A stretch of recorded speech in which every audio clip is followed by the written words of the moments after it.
Back in 2017, I was living in St. Petersburg. I've always been the stay-at-home type. Routine made me feel safe. Familiar roads, familiar faces. I rarely ventured beyond my small comfort zone. So when my coworker Jenna, who was about 10 years younger than me, kept pushing me to go out clubbing, I kept refusing. Over and over, she and another coworker, Mira, wouldn't stop insisting. They teased me for never going out. Said I needed to loosen up. Eventually, after weeks of pressure, I agreed. That weekend, Jenna came to my apartment and asked if she could leave her car there and ride with me. That alone made me uneasy. I had lived in St. Pete for 4 years, but I barely knew the city beyond my own neighborhood. If I drove more than a few miles, I relied completely on GPS. Still, we picked up Mira and headed to a crowded nightclub. The music was loud, were blinding. People packed shoulder to shoulder. We ordered drinks. Not long after, Jenna spotted someone she knew and asked Mira to come with her. I sat alone at the table, slightly irritated. Minutes later, turned smiling.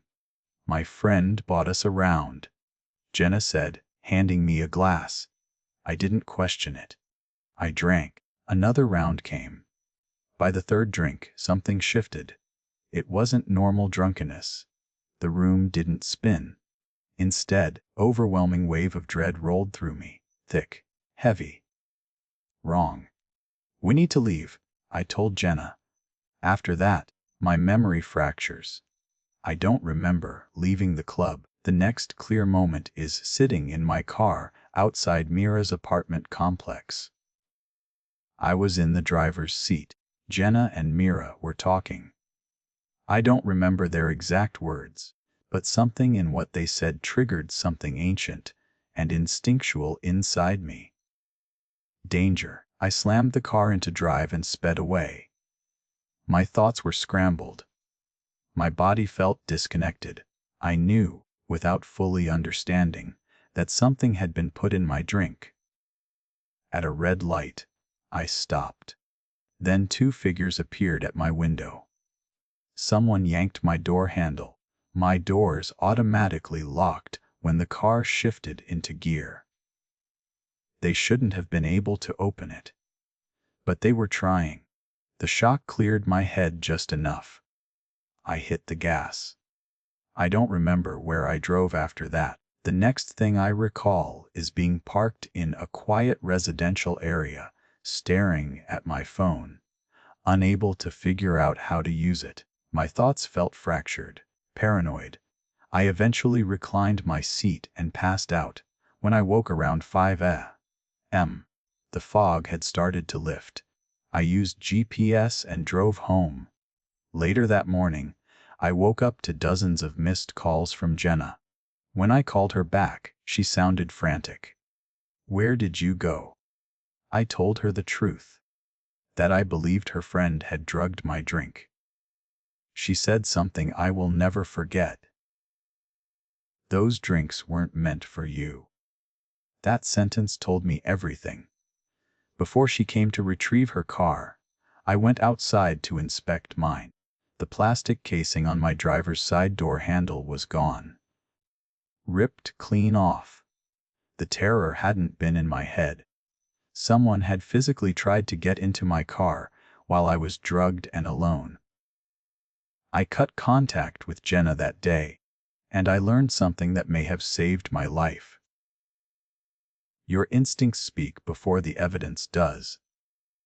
When something feels wrong, it usually is. Story 2: The Man in the Dunes. I grew up in a lively coastal town in a small country. During summer, tourists filled every corner. In the colder months, the place felt almost deserted. The beach stretched for miles, ending in rolling sand dunes. During the day, families walked them without fear. At night, it was different. A few weeks after school restarted, our scout group met at the dunes for our first gathering after summer break. It was tradition. The older scouts climbed the tallest dune, nicknamed Baldy Man, and the younger ones followed. Later that evening, a few of us older members decided to head into the dunes ourselves. It was nearly pitch black, no torches. Through the dunes, Thomas suddenly shushed us. "Did you hear that?" We hadn't. He said he heard movement in the grass. We blamed the wind. But the night was completely still. We eventually reached the others and began heading back. On the way, two of our friends, Cormac and Alice, were waiting on a ridge. Even in the dark, I could see fear on their faces. "Were you walking alone down there?" Cormac asked me. "No." He told us they had seen a man dressed entirely in black, hood up, circling a clearing. After we left that ridge earlier, they saw the same man standing exactly where we had been, watching. We realized Thomas probably heard him before. He wasn't random. He was following us. We moved together in a group after that. We were nearly back to the car park. A younger scout screamed. He pointed toward a ridge. A dark figure stood there, watching. One of us swore they saw something metallic in his hand. We ran. No one fell behind. No one looked back. The man didn't chase us. But he didn't need to. The silence of that moment stayed with us longer than any scream could have. To this day, I don't know who he was, or what he wanted. But sometimes the scariest thing isn't being lost in the dark. It's knowing someone else is out there with you. Story 3: The Walk Home. When I was 22, I worked at a small dive bar a few blocks from my apartment. Most nights, I walked home alone. One regular who made me uneasy. Jared. Late 30s, always alone, always watching. He asked personal questions, kept answers short. One night, he asked me out. I said no. His smile changed instantly. After my shift ended at midnight, outside. A minute later, I heard my name. He was standing near a lamp post. He apologized, again for my social media. I declined. He smiled in a way that made my skin crawl. When I started walking, I heard footsteps behind me. He matched my speed. When I crossed the street, he did too. At my building entrance, I lied and said my boyfriend lived with me. As I entered the code, I heard him sprint. I rushed inside and ran upstairs. He forced the main door open behind me.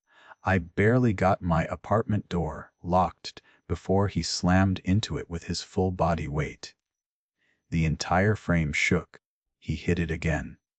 Then my neighbor opened his door and yelled. The banging stopped. Footsteps retreated. Police later charged him with stalking and attempted unlawful entry. I obtained a restraining order. Nothing like that happened again. But even now, years later, I never ignore the feeling of being watched. Because sometimes survival isn't about strength. It's about listening to the warning signs before the danger becomes visible. Final message. 3 different nights. 3 different threats. 3 moments where instinct made the difference. The common thread. Danger doesn't always announce itself loudly. Sometimes it whispers. And if you're lucky, you'll listen.